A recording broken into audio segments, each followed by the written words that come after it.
DJS Research has conducted research on behalf of the North East London Integrated Care Board in partnership with Haven House and Richard House Children's Hospice to understand any unmet care needs for babies, children and young people across North East London with life-limiting or life-threatening conditions. Deaths in childhood are thankfully rare and decreasing over time. Half of child deaths in England and Wales are children with a life-limiting or life-threatening condition, and the vast majority of these deaths are amongst neonates. While deaths are reducing, the rates of children with a life-limiting or threatening condition is rising in London. While it is good news that advances in healthcare have enabled these children to live much longer, they are often living with highly complex health and care needs, resulting in families having to perform very advanced nursing tasks at home to care for their child. Evidence suggests that children who access palliative care services have less intensive care at the end of their life, and evidence from families in this research also suggests that families who are able to make good use of palliative care services tend to have better care and end-of-life experiences. Although young babies are surviving much longer, there has not been a proportionate amount of uptake and referrals of these babies into palliative care services.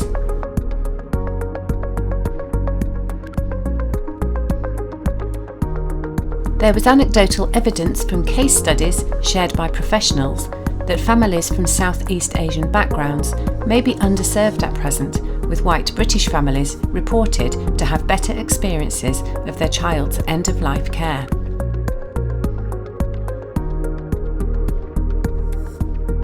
These differences in end-of-life experiences indicate a need for more focused work to audit the end-of-life experience for underserved populations and make efforts to better understand and cater to the needs of the diverse community of North East London.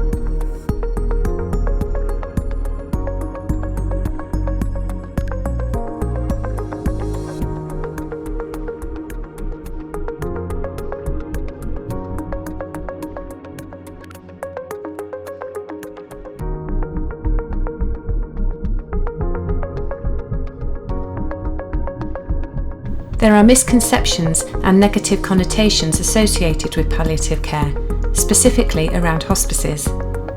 These views can make professionals reluctant to recommend services and results in more families being likely to reject palliative care support.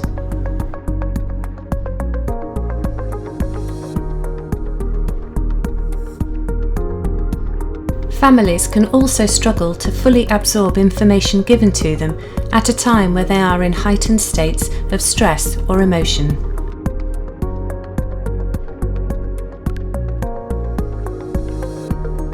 As a result, a number of families appear to access palliative care services much further down the line, often after struggling to cope for some time.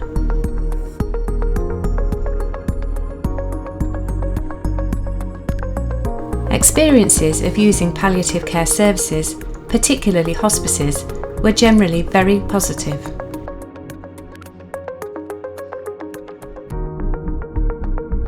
Families get the most out of services when they are able to build up a strong and trusted bond with staff, allowing them to get some much-needed respite.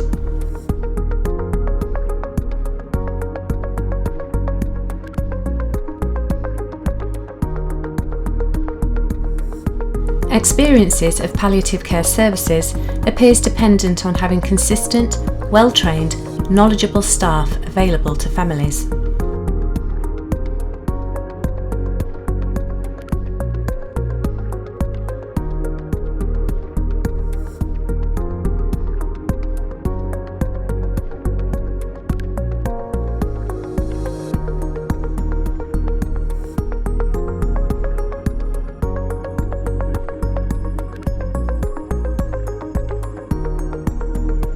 Parents note how much they appreciated opportunities to socialise with other parents in a similar situation to them, assuring them that they are not going through this often very isolating experience alone.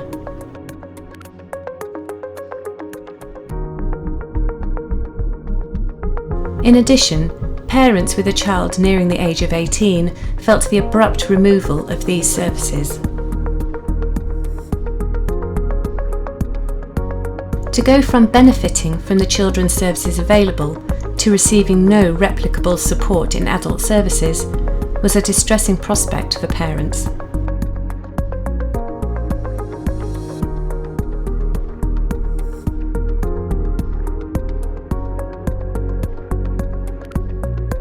So while the experiences of paediatric palliative care services are positive, there is more work needed to better signpost and encourage families to accept the support at the right time, particularly for neonates.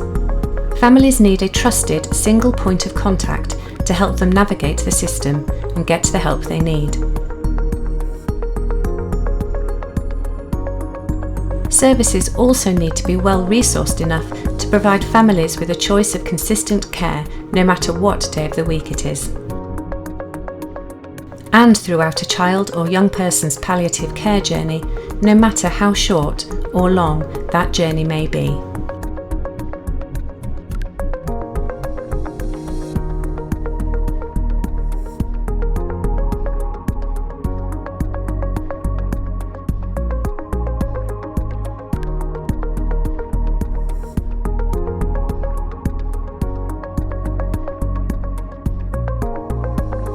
To access the full report for this research, please follow the link from this QR code.